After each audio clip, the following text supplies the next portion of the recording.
Selamat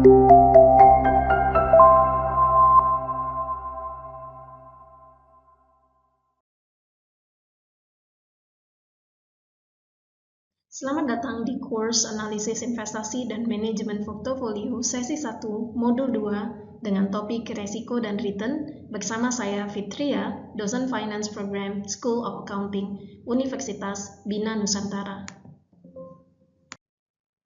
Adapun tujuan sesi dari topik Resiko dan Return adalah siswa dan siswi dapat memahami jenis-jenis aset dan instrumen keuangan serta memahami resiko dan return sehingga dapat mengaplikasikan proses investasi.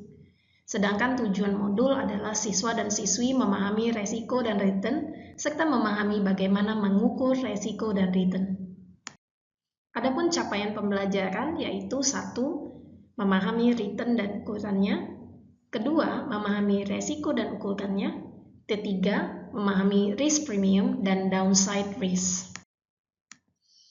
Return dapat disebut juga Holding Period Return atau HPR. HPR mengukur total pengembalian yang dinyatakan sebagai perubahan persentase dari investasi awal. Rumus HPR dengan simbol R adalah harga perubahan plus income dibagi harga awal atau harga akhir dari saham dikurang dengan harga awal saham ditambah cash dividend dibagi dengan harga awal. Berikut rumus return yang diharapkan atau expected returns, yaitu ER sama dengan probability dari skenario dikali return dari setiap skenario. Resiko. Untuk mengukur resiko menggunakan varians dan standar deviasi. Berikut rumus varians dan standar deviasi.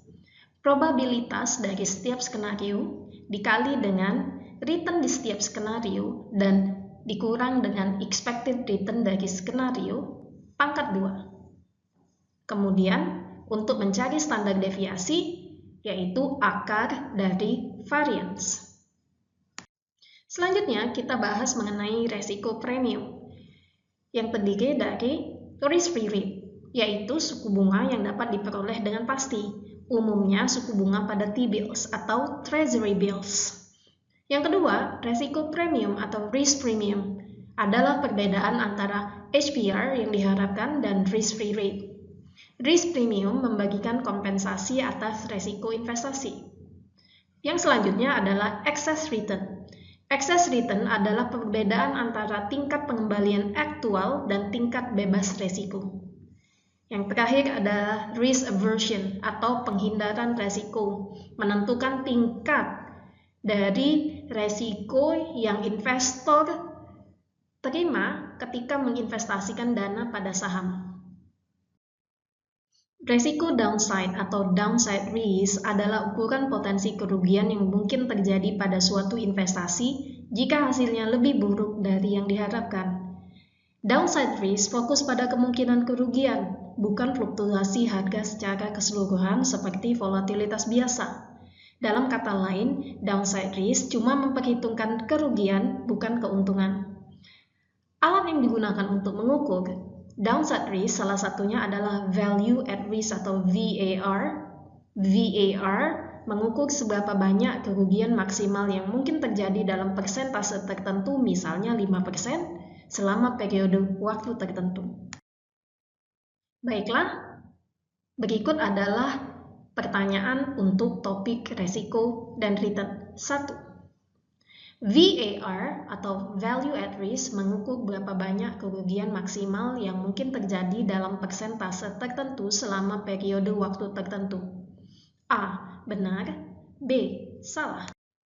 Pertanyaan kedua, ukuran potensi kerugian yang mungkin terjadi pada suatu investasi jika hasilnya lebih buruk dari yang diharapkan disebut upside risk. A. Benar. B. Salah. Kita sudah sampai di akhir sesi topik resiko dan return. Selamat belajar.